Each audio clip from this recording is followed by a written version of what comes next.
Uzizwe engaphephile umculo amaskandi bekulindele ukuthi enandise emcimbini wokwethula kwealbum entsha ngomgqibelo odlule eworkshop eThekwini. Nginibingelele wengane zakwethu, ngiphinde futhi nginamkele mase nginikhumbuza ukuthi lami igama uveze kuNtuthu wakhumalo bathi la sibona amagumede. Mawukuthi usemusha la ekhaya ngizocela enze sure ukuthi uyasubscribe, ungakhohlwa ukucomment nokulike nokushare okukhulu kunakho konke. Wengane zakwethu umthandeni iGcokama elisha amanqala bekulindele ukuthi athule ialbum ngeledlule ujabulisa abalandeli bakhe bebephuma ngobuningi belindele ukumbona nandise stage. iGcokama elisha abantu bedidekile ngemuva kokuthi imoto ebeli kuyo imisikhashana emgwaqeni uDr AB Xuma maqede yasuka yangabe sabuyela kubalandeli ababemlindile. Echaza ngokumehlele utshela intatheli esoleza ngesonto ukuthi ngemuva kokubona amadoda behlomile ehleze esithendeni zabo uphoqele ukubathatha isinqumo sokunganandisi. Uthi amadoda abehlome ngezibhamu amlandele ngesikhathi esisikhumuleni sezindiza eVirginia Airport eDurban North. Ubesanda kwehliswa indize nophephele emhlanje abonakala kuyo ngesikhathi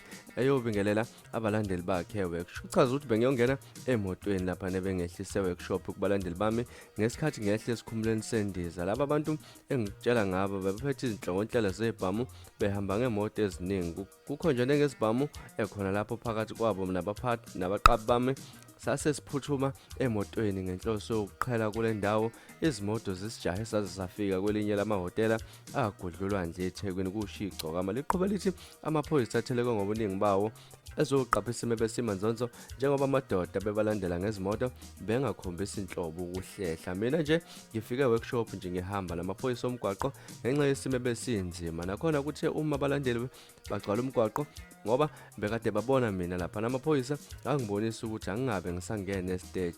Akusho lokho nje ngoba ebona ukuthi angiphephile enhlobo njengoba siqale sajahana ngezibhamu kubeke kumculo. Uthe usola ukuthi abahleli bengoma kaZwelonke bebezitshela ukuthi uzokona umcimbi wabo buse People's Park njengoba nayo behlelo wakhe ngosuku olulodwa. Uthe njengoba behamba nogada bese bezwile ukuthi abahleli bomcimbi bangase bamhlasele. Ngikuthanda nje kakhulu engabalandeli bami ukuthi bayasiqonda isimo ebengibhekene naso futhi bayazulana kakhulu nami njengoba engehlelwe yilomshophi lona kubeka lapha nomthandeni iGcokama elisha. Umculo uveza ukuthi udaba udlulisele kubameli bakhe ethinta umeli uMaleningi Maphiko ukuqinisekisela ukuthi lufikile ludaba ezidlebeni zabo. Uthe baphezulu enomnyakazo wokuthatha izinyathelo zomthetho kwamanje asikwazi ukwanda kakhulu ngalolu daba kodwa sizoxhumana nabezindaba uma sekushaya isikhathi sokuthi seludingide nabo kusho uMaleningi. Umhleli wengoma kaZwelonke uXolani Mcineka uthe akanalo ulwazi nesigameko futhi yena ube matasa emcimbini wengoma kaZwelonke. Angifisa ukungena ezikingeni zakhe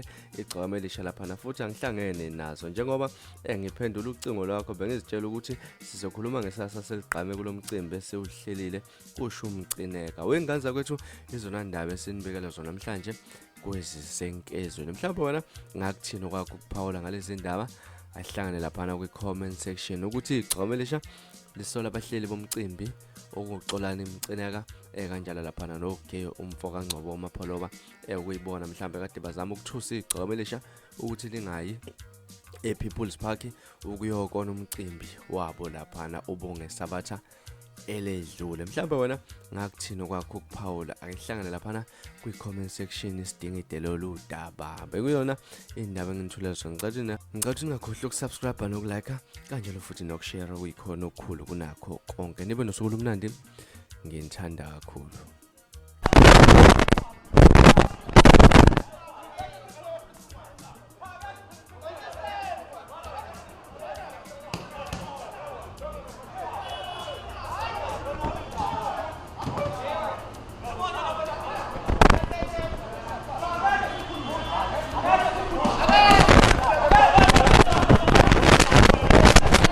Mana las asukla mana las asukla njengamanje mfethu ngithi indaba ngoba khipha ibhamu sana bafowethu.